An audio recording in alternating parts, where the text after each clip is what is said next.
భలే పెట్టుకున్నావు ఫ్లవర్స్. బాగున్నాయినా?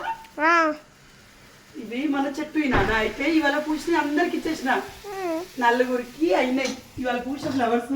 ఇవి సాటర్డే కొన్ని పెట్టుకొని మళ్ళీ కొంచెం నైట్ తీసేసా అనమాట, మళ్ళీ పెట్టుకున్నా అనమాట. బాగుందా? నాలాగా ఎవరికైతే సిక్క అలవాటు ఉంటుందో వాళ్ళకి ఇడిచిపెట్టిన చెడుకి ఫ్లవర్స్ కట్టి ఇట్లా పెట్టుకుంటే హ్యాపీగా ఉంటుంది. సో నాకైతే అట్లనే ఉంటుంది. సో డిన్నర్ చూపిస్తాను. సో ఈరోజు డిన్నర్ వచ్చేసి పిల్లలకి దోశ. సో పిల్లలు దోశ అడిగారు, పిల్లలకి దోశ వేస్తాను. శేఖర్ ఏమంటే తన కోసం ఉప్మా అడిగారు అన్నమాట. సో శేఖర్కి ఉప్మా విత్ పల్లి చట్నీ చాలా ఎక్కువ ఇష్టం.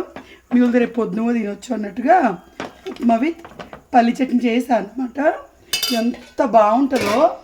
అండ్ చట్నీ ఇది ఇగో పల్లి చట్నీ, ఇది మార్నింగ్ చేసింది.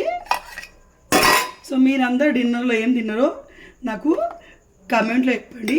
సో మా డిన్నర్ స్పెషల్ అయితే ఇదన్నమాట. తర్వాత ఏంటంటే మా ఇద్దరు పిల్లల్లో తేజుకు దోశ వచ్చేసి కారంతో ఇష్టం, రుతుగాడికి వచ్చేసి దోశ పిండి. హెల్దియెస్ట్ దోశ ఇది, ఎందుకంటే మా ఇద్దరు పిల్లలకి ఇందులో పోయి చిన్న పెట్టినట్టున్నా. వామ్మో. సో మా ఇద్దరు పిల్లలకి దోశలు అంటే చాలా ఇష్టం, అందుకే దోశలు వేస్తున్నా. సో ఈ ఫ్రూట్స్ ఈ మధ్య నేను ఎక్కువ జ్యూసెస్ తాగుతున్నాను అనమాట, అందుకే ఎప్పుడు తెచ్చుకుంటున్నా.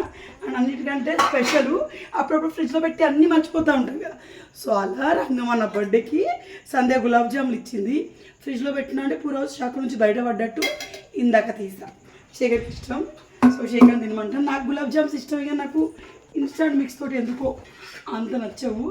సో ఇది మా తేజుగడ్ దోశ, ఇది వాళ్ళ డాడీ ప్లేట్. బాయ్.